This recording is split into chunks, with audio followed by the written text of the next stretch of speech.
So in Attack of the Clones, do you all remember that scene in the Geonosis Arena, where Mace Windu showed up behind Jango Fett and lights his purple lightsaber blade under his chin? The novel Shatterpoint, which is all about Mace and his missions throughout the prequels that we never saw, explains that scene perfectly as Master Windu speaks to Yoda about his inability to bring himself to kill the old Jedi Master, that is Count Dooku.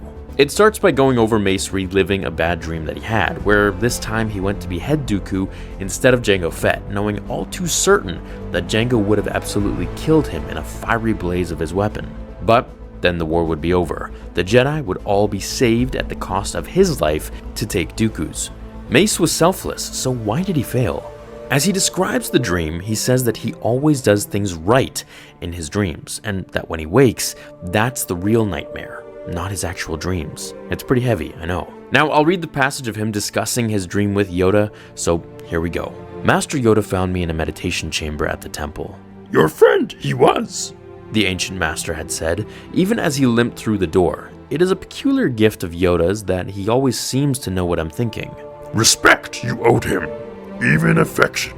Cut him down, you could not for merely a feeling. But I could have.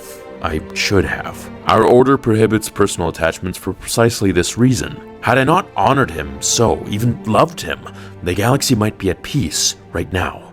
I am a Jedi. I have been trained since birth to trust my feelings, but which feelings should I trust? When I faced the choice to kill a former Jedi Master or to save Kenobi and young Skywalker and the Senator, I let the Force choose for me. I followed my instincts. I made the Jedi choice.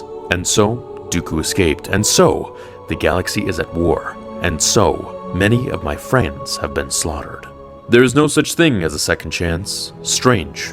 Jedi I am, yet I drown in regret for having spared a life.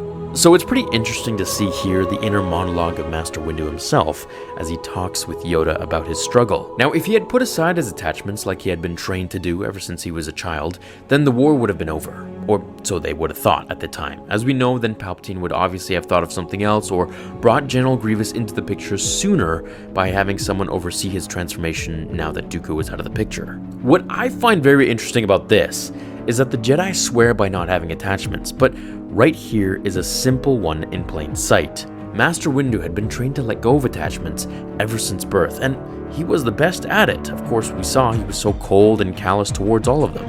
However, even here, he couldn't come to kill Master Dooku. He had the attachment and respect to not kill his former friend and accomplice.